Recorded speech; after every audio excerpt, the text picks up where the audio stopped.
نحمده ونصلي على رسوله الكريم فأما بعد السلام علیکم ورحمۃ اللہ وبرکاتہ۔ کیسے ہیں پیارے بچوں آپ؟ امید کرتی ہوں ایمان کی بہترین حالت میں ہوں گے۔ پیارے بچوں، آج جو میں آپ کو کہانی سناؤں گی وہ ہے آب زمزم کی نشانی، یعنی آب زمزم کا کنواں کیسے وجود میں آیا اور اس کے لیے کیا کیا مشکلات پیش آئیں۔ پیارے بچوں، حضرت ابراہیم علیہ السلام اللہ کے حکم سے اپنی بیوی حضرت ہاجرہ علیہ السلام اور اپنے بیٹے حضرت اسماعیل علیہ السلام کو ایسی جگہ پر چھوڑ کر آئے جہاں پر کوئی نہیں تھا۔ وہ ویران جگہ تھی، نہ وہاں کوئی درخت، نہ کوئی پانی، کچھ بھی نہ تھا۔ تو حضرت ہاجرہ علیہ السلام نے ان سے سوال کیا، ان سے پوچھا کہ آپ ہمیں یہاں کیوں چھوڑ کر جا رہے ہیں؟ تو حضرت ابراہیم علیہ السلام نے ان کو کوئی جواب نہ دیا۔ پھر حضرت ہاجرہ علیہ السلام نے دوبارہ یہی سوال کیا کہ آپ ہمیں یہاں کس کے لیے چھوڑ کر جا رہے ہیں؟ تو حضرت ابراہیم علیہ السلام خاموش رہے، انہوں نے کوئی جواب نہ دیا۔ پھر حضرت ہاجرہ علیہ السلام نے پوچھا، پھر بھی انہوں نے کوئی جواب نہ دیا۔ اس پر حضرت ہاجرہ علیہ السلام نے کہا، کیا یہ اللہ کا حکم ہے؟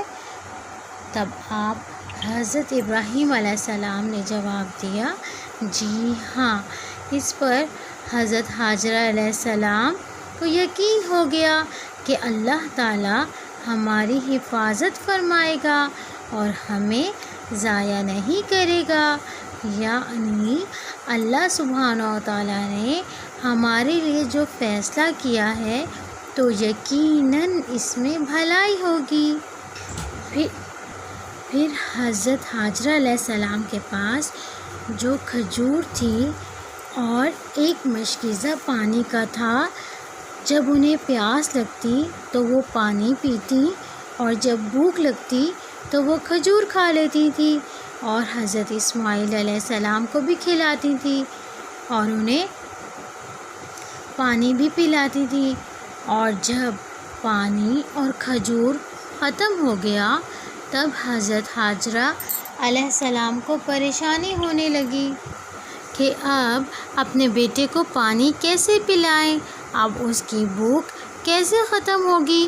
تو حضرت ہاجرہ علیہ السلام ادھر ادھر دیکھنے لگی، تب انہیں دو پہاڑیاں نظر آئیں، ایک صفا اور ایک مروہ، یعنی یہ دو پہاڑیاں وہاں موجود تھیں۔ کبھی حضرت ہاجرہ علیہ السلام صفا پہاڑی پر چڑھتی، کبھی حضرت ہاجرہ علیہ السلام پہاڑی مروہ پر چڑھتی، یعنی مروہ پہاڑی پر چڑھتی۔ تو بس ایسے ہی وہ چکر لگانے لگی۔ انہوں نے 7 چکر لگائے۔ اللہ سبحانہ و تعالیٰ کو حضرت ہاجرہ علیہ السلام کی یہ محنت بہت اچھی لگی کہ انہوں نے کیا کیا کہ اللہ پر بھروسہ کیا اور اللہ پر توکل کیا تھا۔ جو محنت وہ کر رہی تھی اپنے بیٹے کو پانی پلانے کے لیے، تو انہوں نے کیا کیا، اللہ سبحانہ و تعالیٰ کو ان کی یہ محنت اچھی لگنے لگی، یعنی بہت اچھی لگی۔ اللہ سبحانہ و تعالیٰ نے ہم تمام مسلمانوں پر فرض کر دیا، یعنی سعی کرنا، کہ جب ہم عمرہ کرنے جاتے ہیں تو اللہ تعالیٰ کے گھر جاتے ہیں تو ہم خانہ کعبہ کا طواف کرتے ہیں، وہیں ہم ان 2 پہاڑوں کے بھی چکر لگاتے ہیں۔ جب ان کے 7 چکر مکمل ہو گئے، حضرت ہاجرہ علیہ السلام تھک گئے تو ان کو ایک آواز آئی، تو انہوں نے جب مڑ کر دیکھا تو ایک فرشتہ وہاں موجود تھا۔ اس نے اپنے بازو سے حضرت اسماعیل علیہ السلام کے پاس ایک گڑھا کر دیا، یعنی وہاں پر جہاں بازو سے حضرت اسماعیل علیہ السلام کے پاس ایک گڑھا کر دیا، یعنی وہاں پر جہاں حضرت اسماعیل علیہ السلام اپنی ایڑیاں رگڑ رہے تھے وہیں پر ایک چشمہ پھوٹ نکلا۔ پھر حضرت حاجرہ علیہ السلام نے وہاں سے پانی پیا اور اپنے بیٹے کو بھی پلایا۔ پھر حضرت حاجرہ علیہ السلام نے اسے حوض کی شکل میں بنا دیا اور اپنے ہاتھ سے اس طرح کر دیا تاکہ پانی بہنے نہ پائے۔ پھر انہوں نے اپنے پانی کے مشکیزے کو بھی بھرا اور جب وہ بھر چکی تو چشمہ پھر ابل پڑا، تو حضرت حاجرہ علیہ السلام نے کہا زمزم زمزم۔ بچوں، زمزم کا مطلب ہے رک جانا۔ اگر انہوں نے زمزم نہ کہا ہوتا تو وہاں ایک چشمہ ہو جاتا، تو وہاں زمزم ایک بہتے ہوئے کنویں کی طرح ہوتا۔ قبیلہ جرہم کے لوگ جب وہاں سے گزرے تو انہوں نے پرندوں کو دیکھا تو وہ سمجھ گئے کہ وہاں ضرور پانی ہوگا۔ ان کو حیرت تو بہت ہوئی کیونکہ وہ کئی مرتبہ وہاں سے گزر چکے تھے، لیکن انہوں نے اس جگہ پر پرندے نہیں دیکھے تھے۔ یہاں پر پرندوں کی موجودگی بتا رہی تھی کہ یہاں پر ضرور پانی ہوگا، کیونکہ پیارے بچوں جب چشمہ پھوٹا تھا تو وہاں ارد گرد پرندے بھی جمع ہو گئے تھے، تو اسی لیے سب کو نظر آ رہا تھا۔ اسی وجہ سے قبیلہ جرہم نے ڈھونڈ نکالا، یعنی معلوم کیا کہ یہاں پر پانی ہے۔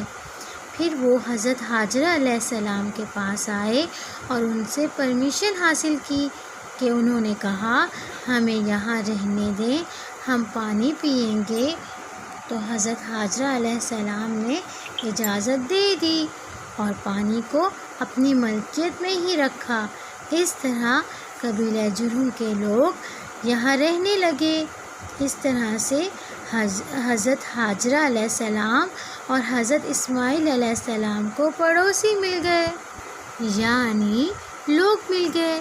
اکیلے تو وہ پریشان ہوتی نا، تو اللہ تعالیٰ نے ان کی پریشانی کو دور کر دیا اور ان کے ساتھ بہت سارے لوگ آ کر رہنے لگے، یہاں تک کہ حضرت اسماعیل علیہ السلام انہی قبیلہ جرہم کے لوگوں کے پاس پڑھنے لگے اور ان سے انہوں نے عربی بھی سیکھی، اور جب وہ بڑے ہو گئے تو انہوں نے قبیلہ جرہم کے قبیلے کی ایک خاتون سے شادی کر لی۔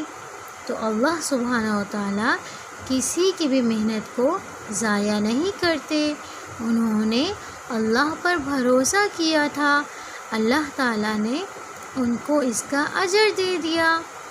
حضرت حاجرہ علیہ السلام نے حضرت ابراہیم علیہ السلام سے کوئی لڑائی نہیں کی کہ ہمیں یہاں کیوں چھوڑ کر جا رہے ہیں، بلکہ انہوں نے اللہ پر بھروسہ کیا تھا، تو اللہ تعالیٰ نے ان کے لیے پانی پینے کا بندوبست کر دیا، لوگوں کا بھی بندوبست کر دیا اور کھانے کا بھی، یعنی بہت ساری چیزوں کا انتظام کر دیا۔ سب چیزیں ان کے پاس موجود تھیں۔ تو پیارے بچوں، اس کہانی سے ہم نے کیا سبق سیکھا کہ کبھی بھی ہمیں ہمت نہیں ہارنی چاہیے اور ہمیں اللہ پر بھروسہ کرنا چاہیے۔ اللہ تعالیٰ ہمیں کبھی بھی اکیلا نہیں چھوڑتا۔ جزاک اللہ خیرا کثیرا۔